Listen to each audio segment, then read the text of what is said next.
আসসালামু আলাইকুম প্রিয় চাকরি প্রত্যাশী ভাই এবং বোনেরা, এই মুহূর্তে যে যেখান থেকে আমাকে দেখতে পাচ্ছেন সবাইকে আন্তরিক অভিনন্দন এবং শুভেচ্ছা জানিয়ে শুরু করছি আজকের ভিডিও। বরাবরের মতো রিকোয়েস্ট থাকবে, যে যেখান থেকে এই মুহূর্তে আমাকে দেখতে পাচ্ছেন প্লিজ এই ভিডিওতে একটা লাইক করে দিবেন এবং অবশ্যই চ্যানেলের প্রথমবার হয়ে থাকলে চ্যানেলটি সাবস্ক্রাইব করে পাশে থাকার জন্য বিনীত অনুরোধ জানাচ্ছি। আজকে কোন বিষয় নিয়ে কথা হবে অলরেডি ভিডিওর টাইটেল এবং থাম্বনেল দেখেই বুঝে গেছেন এক্স্যাক্টলি আজকে কথা বলবো বাংলাদেশের বিভিন্ন জায়গায় আগামীকাল 13 তারিখ যাদের পরীক্ষা আছে তাদের বিষয় নিয়ে একটু কথা বলার চেষ্টা করব এবং সেই সঙ্গে আগামীতে যারা পরীক্ষা দিবেন তাদেরকে কিছু টিপস দেওয়ার উদ্দেশ্যই আজকে ভিডিওটা বানানো। যদিও আজকে ভিডিও বানানোর কোনো ইন্টেনশনই আসলে ছিল না।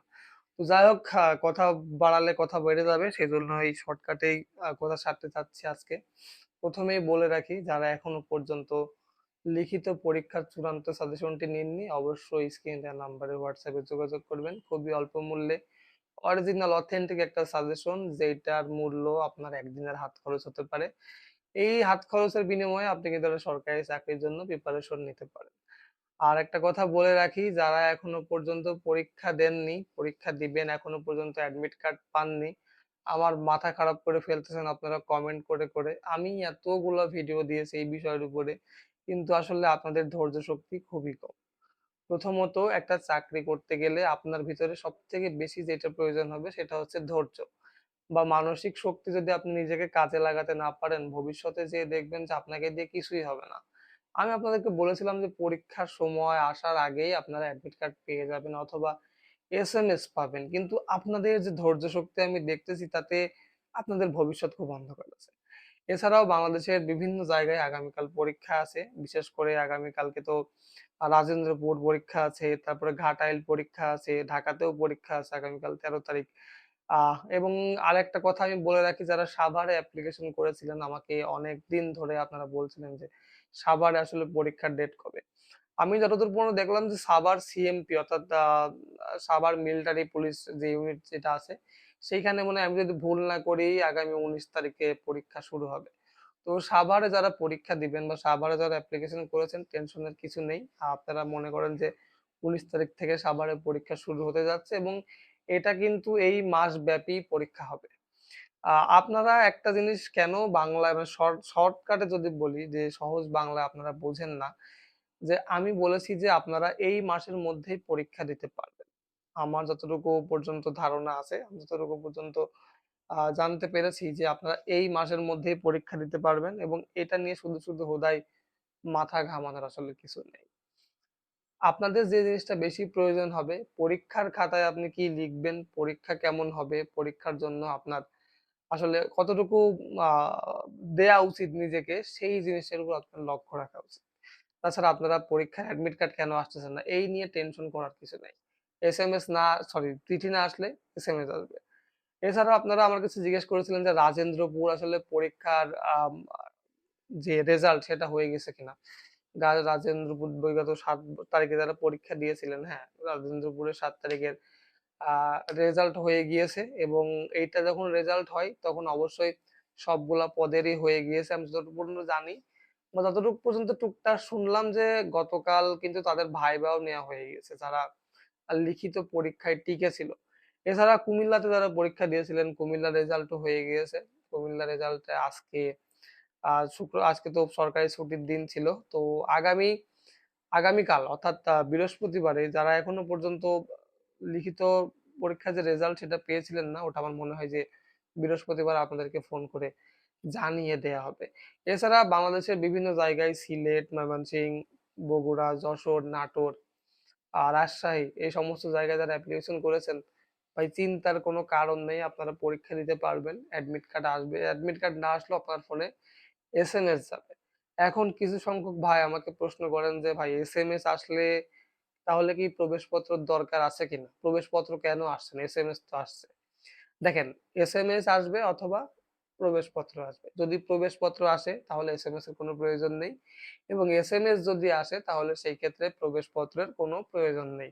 এসএমএস যেইখানে আসে ওইখানে আপনাকে লিখতে এসএমএস দিয়ে বলা হয়েছে যে ফেরত এসএমএস দিয়ে আপনাকে কনফার্মেশন করার জন্য। এখন অনেকে আমার কাছে দেখি যে স্ক্রিনশট সহ পাঠান যে, "ভাই এই ফেরত এসএমএস আমি কি লিখবো?"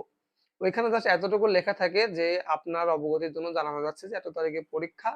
আপনি যদি সম্মতি থাকবেন এত তারিখে পরীক্ষায় এতটার সময় আসবেন।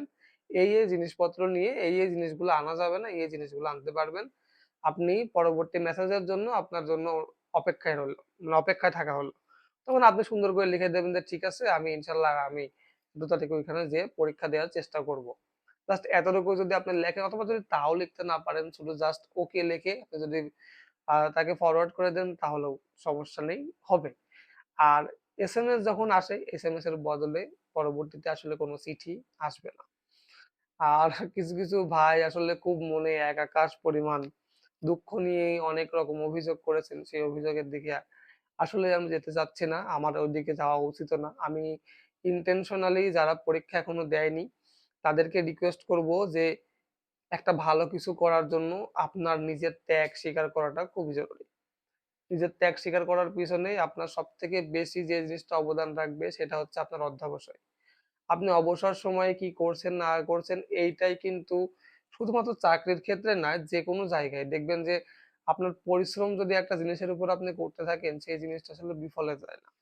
তো আমার একটাই কথা, একটা সরকারি চাকরি যদি লাইগা যায় লটারির মতো কথায় আছে। তো এই জিনিসটা যদি আপনারা কাজে লাগাইতে পারেন, সময়টাকে কাজে লাগান। আপনারা কোন বিষয় নিয়ে লেখাপড়া করবেন, কিভাবে পড়বেন, কি পড়বেন না পড়বেন এই সমস্ত বিষয় আপনারা আমার উপর ছেড়ে দিন। স্ক্রিনে দেওয়া নাম্বারে হোয়াটসঅ্যাপে যোগাযোগ করবেন। খুবই অল্প মূল্যে অরিজিনাল অথেন্টিক একটা সাজেশন আমি আপনাদেরকে প্রোভাইড করবো ইনশাল্লাহ। এই সাজেশনের মধ্যে আপনারা বাংলা, ইংরেজি, গণিত, সাধারণ জ্ঞান, সেই সঙ্গে লিখিত পরীক্ষার জন্য যত যদি এমসিকিউ আকারেও আসে, এমসিকিউর জন্য প্রস্তুতি আছে, এবং সেই সঙ্গে ভাইবা পরীক্ষার জন্য 200 টি সাধারণ জ্ঞান সহ বিগত 5 বছরে যতগুলো পরীক্ষা হয়েছে সেই সমস্ত পরীক্ষার উপরে ভিত্তি করে কিন্তু এই সাজেশনটা তৈরি করা। এবং এই সাজেশনের মধ্যে কিন্তু বিগত বছরের পরীক্ষার কিছু নমুনা প্রশ্নপত্রও আছে, যেটা দেখলে আপনি বুঝতে পারবেন যে পরীক্ষা আসলে কেমন হবে বা পরীক্ষার প্রশ্নপত্র কেমন হয়ে থাকে। আর যদিও এবার পরীক্ষার প্রশ্নপত্র খুব সহজ হচ্ছে আমি যতদূর পর্যন্ত জানি, এবং আমার এই সাজেশনটা হচ্ছে আপনার 123 পেজের একটা সাজেশন, এবং আলাদা করে 29 পেজের জন্য একটা আলাদা ফাইল আপনাকে দিব, সেটা আপনার জন্য ভাইবার জন্য বেশ কাজে আসবে। ওই 29 পৃষ্ঠার মধ্যে থাকবে আপনার হচ্ছে কিছু নমুনা প্রশ্ন এবং ভাইবার জন্য কিছু সাধারণ জ্ঞানের প্রশ্ন, যেটা আপনি যদি পড়ে ফুলফিল কমপ্লিট করতে পারেন ইনশাল্লাহ লিখিত পরীক্ষা এবং ভাইবা পরীক্ষায় ভালো কিছু করতে পারবেন। বাকি চাকরি হবে কি না হবে সেটা আসলে সম্পূর্ণ উপরওয়ালার বিষয়। অনেকেই অনেক রকম রিকোয়েস্ট করেন, আপনাদের রিকোয়েস্টের ভিডিও বানাতে হবে, আপনার রিকোয়েস্টের ভিডিও বানান না কেন? আসলে আপনাদের রিকোয়েস্টের ভিডিও যে বানাবো, কিভাবে বানাবো, ওই কথাগুলো কিভাবে বলবো, এই বিষয় নিয়ে চিন্তা করতে আসলে আমার আজকে সারাদিন চলে গেছে। তো যাই হোক, আপনারা অনেক রকম রিকোয়েস্ট করেছেন। নেক্সট টাইম চেষ্টা করব আপনাদের রিকোয়েস্টের উপর একটা ভিডিও বানানোর। তবে যারা এখনো পর্যন্ত অ্যাডমিট কার্ড পাননি তাদেরকে আমি রিকোয়েস্ট করব, টেনশনের কিছু নেই। চিন্তা করবেন না, চিন্তা করে মাথার চুল ক্ষয় মানে পাকাবেন না। তো অনেকটা ওই ইসের মতো ক্যানভাসারের মতোই বলা লাগে যে বেশি টেনশন, যত টেনশন করবেন তত তাড়াতাড়ি মরবেন। তো টেনশনের কিছু কারণ নেই। অ্যাডমিট কার্ড পেয়ে যাবেন। অ্যাডমিট কার্ড না পেলেও এসএমএস পাবেন। এখনো পর্যন্ত আমি যাদের সঙ্গে কথা বলেছি যারা অ্যাডমিট কার্ড পাচ্ছে বা যারা অপেক্ষায় ছিল, একটা আপা ছিল ঢাকা সিএমএইচ আয়া পদে অ্যাপ্লিকেশন করেছিল। আপনি বিশ্বাস করেন আবেদন করার 10 দিন পর থেকে আমার মা প্রত্যেকদিন এসএমএস দিত, ভাই আমি তো অ্যাডমিট কার্ড পেলাম না, আমি তো অ্যাডমিট কার্ড পেলাম না, আমি তো অ্যাডমিট কার্ড পেলাম না। সে অ্যাডমিট কার্ড আজকে পাইছে এবং এই অ্যাডমিট কার্ডে লেখা আছে যে 21 তারিখ তার পরীক্ষা।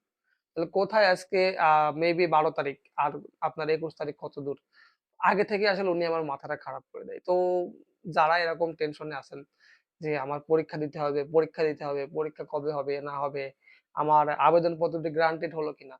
দেখেন শতকরা 97% আবেদনপত্রই কিন্তু গ্রান্টেড করা হয়েছে। শুধুমাত্র ২-১ টা যারা মেজর ভুল করেছিল তাদের বাদে। আপনারা পরীক্ষা দেওয়ার সুযোগ পাবেন, পরীক্ষায় ভালো কিছু করবেন সেই আশা এবং সেই দৃঢ় বিশ্বাস নিয়ে আমি আপনাদের জন্য এই সাজেশনটা দিচ্ছি। যারা এখনো পর্যন্ত নেননি, প্লিজ স্ক্রিনে দেওয়া নাম্বারে হোয়াটসঅ্যাপে যোগাযোগ করে সাজেশনটা কালেক্ট করে নিয়েন। তো যাই হোক, বেশি কথা বাড়াবো না, ভিডিও অনেক লম্বা হয়ে গেল। আমি তো অল্পতে সারতে চেয়েছিলাম বাট কথার পরিপ্রেক্ষিতে ভিডিও অনেক বড় হয়ে যায়। যাই হোক, পরবর্তী ভিডিও দেখার আমন্ত্রণ জানিয়ে আমি রাজ আজকের মতো এখানেই বিদায় নিচ্ছি। সবাই ভালো থাকবেন, সুস্থ থাকবেন। আল্লাহ হাফেজ।